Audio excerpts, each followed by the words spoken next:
Hello everyone, welcome back to my channel. आज हम इस वीडियो में एंशियंट हिस्ट्री का एक और इम्पॉर्टेंट टॉपिक महाजनपदकालीन भारत एवं मगध साम्राज्य को वन लाइनर नोट्स के थ्रू इजी लैंग्वेज में डिस्कस करेंगे और याद करेंगे। चलिए ये वीडियो स्टार्ट करते हैं। पहला है, जन समूह या कबीले जिस स्थान पर निवास करते थे उसे क्या कहा जाता था? उसे कहा जाता था जनपद। नेक्स्ट, बड़े जनपदों में छोटे जनपदों के मिलने से किसका निर्माण हुआ?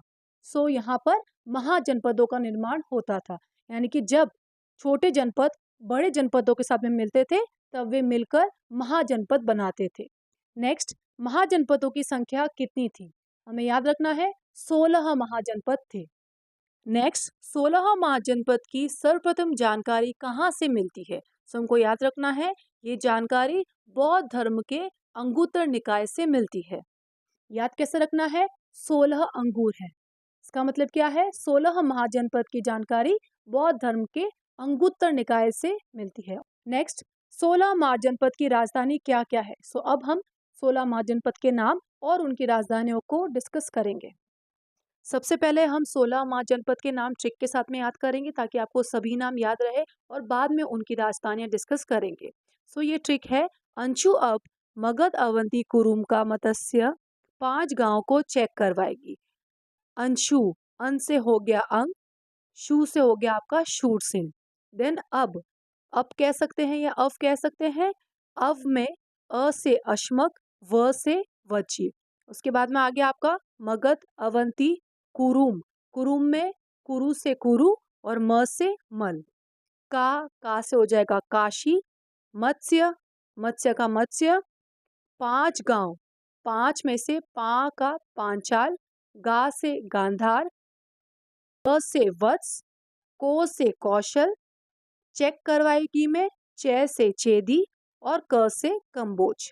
इस ट्रिक से आप 16 महाजनपद की पूरी लिस्ट को याद रख सकते हैं। अब हम डिस्कस करेंगे इन महाजनपदों की राजधानी। यहाँ पे आप देख सकते हैं एक तरफ महाजनपद का नाम है और दूसरी तरफ उसकी राजधानी है। पहला है अंग, जिसकी राजधानी थी चंपा। सेकेंड, मगध, जिसकी राजधानी थी राजगृह। काशी, वाराणसी। कौशल, श्रावस्ती। वज्जी, वैशाली। मल, कुशीनगर या कुशीनारा भी कहा जाता है इसको। चेदी, शक्तिमती। वत्स, कौशाम्बी। कुरु, इंद्रप्रस्थ। पांचाल, काम्पेल्य। मत्स्य, बैराट। शूरसेन, मथुरा। अश्मक, पोतन, कई बार इसको पोटली या पोटन भी कहा जाता है। कंबोज, राजपुर। अवंती, उज्जैनी। गांधार, तक्षशिला। नंबर 6, महाभारत काल में किस महाजनपद में पांडवों ने अज्ञातवास बिताया था? मत्स्य जनपद की राजधानी विराटनगर में उन्होंने अज्ञातवास बिताया था। नेक्स्ट, महाजनपद काल का सबसे शक्तिशाली जनपद किसे माना गया है? काशी को माना गया। देखो, शक्तिशाली श शक्तिशाली में भी आता है और काशी में भी शी आता है, तो यानी याद कैसे रखना है कि जो शक्तिशाली महाजनपद था वो था काशी।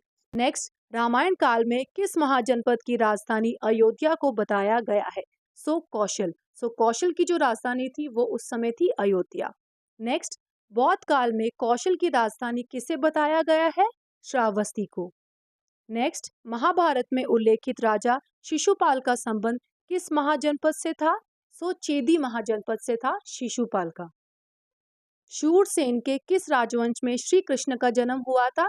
हमको याद रखना है यादव वंश में श्री कृष्ण का जन्म हुआ था। नेक्स्ट, तक्षशिला महाविद्यालय किस महाजनपद का एक अंग था? तक्षशिला का संबंध है गांधार से, यानी कि जो तक्षशिला महाविद्यालय है वो गांधार जनपद में स्थित है। नेक्स्ट, महाजनपद काल में राजा को क्या कहा जाता था? महाजनपद काल में राजा को गणपति कहा जाता था। जैसे हर अच्छे कार्य को करने से पहले हम गणपति की पूजा करते हैं और वो हमारे लिए सर्वोपरि है। उस तरीके से महाजनपद काल में भी राजा जो था वो सर्वोपरि था, इसलिए उसको गणपति कहा जाता था। ये एक याद रखने की ट्रिक है। नेक्स्ट, भारत का प्रथम विशाल साम्राज्य किस महाजनपद को कहा गया है? प्रथम विशाल साम्राज्य मगध को कहा गया है। मगध की सेना के महत्वपूर्ण अंग कौन थे? मगध की सेना के जो महत्वपूर्ण अंग थे वो थे हाथी। नेक्स्ट, मगध राज्य की प्रथम राजधानी किसे माना गया है? सो मगध राज्य जो है उसकी 3 राजधानियाँ थी, जो प्रारंभिक और जो प्रथम राजधानी थी वो थी गिरिब्रज। सो इसका आंसर हो जाएगा आपका गिरिब्रज। उसके बाद में राजगृह सेकंड राजधानी थी और सबसे जो आखिरी थी या थर्ड नंबर जो थी वो थी पाटलिपुत्र। सो अगर आपको पूछे प्रारंभिक और प्रथम राजधानी तो हो जाएगी गिरिब्रज।